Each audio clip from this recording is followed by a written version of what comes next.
So the Jerusalem Post have reported that the Arab world are sending out memes of Nasrallah, the head of Hezbollah in Lebanon, calling him Nasrallah the chicken hunter. And the Jerusalem Post is saying that the Arab world are mocking Hezbollah over a foiled attack. Their foiled attack, which Israel thwarted just yesterday. This is what they're reporting following a tense morning where the IDF reportedly intercepted a wide missile attack from Hezbollah planned for the significant Shia commemoration day of Arba Inayat al-Hussein. The Iranian proxy claimed in a formal statement that all rockets and drones that were planned to take part in the attack were indeed operated and pledged to have ended its operations for the day. Some Hezbollah aficionados lauded the attack, sharing the images of damaged houses and small fires that erupted as a result of the attack. While others claimed in a conspiratorial tone that this was a, quote, implicit coordinated response between the two parties, adding, initial response to Israel, a chicken coop was destroyed, killing a number of chickens and chicks, and breaking thousands of eggs. Damn you scoundrels, you and the Iranian Houthis, you laugh at the Arab peoples, you and the Zionists are two sides of the same coin, implementing one project and one goal. However, the relatively low-key impact and damage of the attack sparked a wave of online comments from users around the Arab world mocking Hezbollah for its actions and focusing especially on reports of damaged chicken pens in the Galilee region. And I'll show you a picture of that on the screen now so you can see that. Hold on a second. Need to get it up in the right place. Here we go.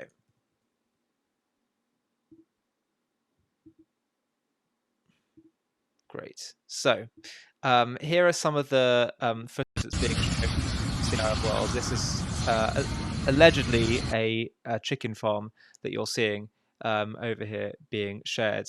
And it's really interesting to see the seeming hostility that there actually is around the Arab world. Let's read further in the article. It says, one Kuwaiti user named Fahed uploaded a picture of a dead chicken, adding cynically, Allahu Akbar! Hassan Nasrallah's response, Hezbollah's response. The number of chicken injuries rose to 27 chickens. 5 of them are critically injured, with first-degree burns to the wings and beak, after the chicken pen was targeted in response to the assassination of Fuad Shukr. He says our missiles are accurate. A parody account, named after Syrian tyrant Bashar al-Assad, wrote, a video showing the result of Hezbollah's response to Israel, where dozens of Israeli chickens were killed and wounded. Is it reasonable that my ally Hezbollah would respond to the assassination of the party's top military commander by killing chickens? I will now call my friend Hassan Nasrallah to explain to him that Israel is a murderer and assassinated his leaders, not a midwife who delivered them so that he could slaughter chickens on this occasion. A Syrian user named Khalid added, the chicken massacre was not a coincidence but a strategic plan. The goal? To prevent the opponents and enemies of the resistance from gloating after every bombing and saying, they didn't even hurt a chicken. Hezbollah finished off the chickens and chicks with premeditation and deliberation in order to deprive us of the pleasure of joking and mocking its response and missiles. A Jordanian commentator added, Iranian Hezbollah takes revenge for Fuad Shukr and Hania by striking an Israeli chicken coop, killing a number of chickens. Another Saudi user named Sultan commented, ironically, quote, Hezbollah's retaliation against Israel following the assassination of Fuad Shukr struck a chicken pen where firefighting teams began to extinguish the fire. The result of the bombing, the death of a rooster, 2 hens, and a young chick. One user, named Omar, compared the high-ranking leader assassinated by Israel and Hezbollah's response, showing the burning chicken pen, while another user named Adel wrote, Hezbollah excels in its precision in killing chickens. The Iranian loyalist Hezbollah party in Lebanon has been targeting the north ever since October the 8th, opting for a war of attrition over a large-scale invasion. Their attacks, which featured thousands of rockets and UAVs shot at Israeli communities and bases over the past 10 months, have resulted in several civilian deaths, as well as tens of thousands of evacuees across the country. And that's the end of the article. And while, yes, I definitely can see the humour in this, and it's good to have some of these light moments amidst these challenging times. A few kind of things I wanted to reflect on. First of all, by the way, even if chickens in Israeli territory are being killed, that's still wrong.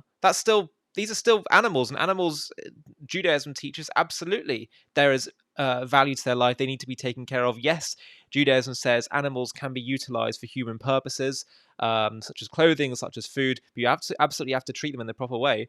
And while yes, it might be funny that chicken pens may have been hit instead of key military bases and civilians, it's still unacceptable.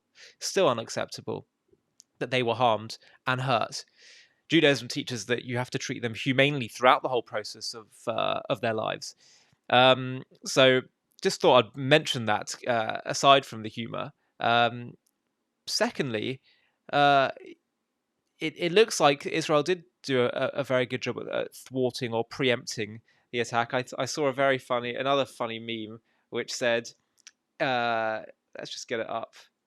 It was Hezbollah preemptively loses the war with Israel. That was in something called the Daily Brine, which is quite a funny satirical news page that's pro-Israel. So check that out.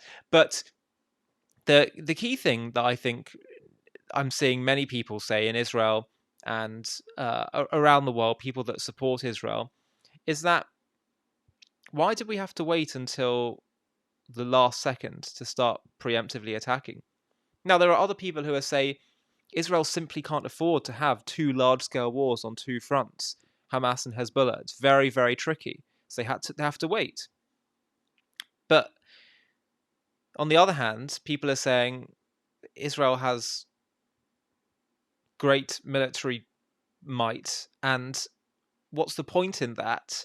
What's the point in having sovereignty if people aren't able to live in peace and security? And they've been living in the north now for nearly a year, either evacuated or living under constant strain and threat. By the way, that's what many people in the south were living with for many, many years with Hamas rockets. And so the first thing to be clear on is that Israel has absolutely every moral right to remove the threats now, today, in not just in Lebanon and Hezbollah, not just with Hamas, but with the Houthis and with Iran. And if there's collateral damage, well, don't point rockets and try to get nukes to destroy Israel. I'm sorry, the onus is on you. If you want to live in peace with us and you're not going to threaten us, fine, there's not going to be a problem. But if you will our destruction, then we have every right to dismantle the threat. Not just a right, a moral duty. How can we accept having our people living under threat? Having our civilians scared, killed, injured? It's unacceptable. And so when people say, oh, well, if you go after Hezbollah, there could be loads of civilian casualties in Lebanon. Not our problem. Don't start a war with us. Don't have hundreds of thousands of missiles aimed at Israel's border. I'm sorry. It's unacceptable. And all the moral onus, all the moral responsibility for what happens if Israel were to respond, as long as their objective is to get rid of the threat, is on the side of the enemy. So it's so important to get that clear. Now, why Israel are delaying, I don't know. Why they're delaying, not just dealing with all the threats now, I don't know. On the one hand, some people say that they can't be stretched on all fronts. On the other hand, people are saying, I don't buy that. It's just fear of escalation, all these things, and tiptoeing because of weakness and pressure from, I don't know, all kinds of, America perhaps. It's hard for me really to comment when we don't know all the details that the Israeli war cabinet and Netanyahu are aware of and what they're dealing with. So it's hard to really make a full, comprehensive analysis without having all the information that he has. So all I'll say at the very least is that in terms of if they wish to do it, if they wish to go after not just the octopus tentacles, but the head of the octopus in Iran, they have every moral right to do so. Any people, any nation has the right to live in peace. They have the duty to protect their people. And that's what sovereignty is ultimately. Are you sovereign? if you're constantly living under threat of bombardment, that's not sovereignty. So we'll have to see what happens over the next few weeks and months. I'd like to know your thoughts in the comments, especially if you're in Israel. We'd love to know what your thoughts are out there. But to me, it's completely unacceptable that people living in the north of Israel, the north of the Galilee, are having to put their lives on hold for this long because of a genocidal, radical, extremist death cult on your doorstep is trying to wipe you out. That to me is unacceptable.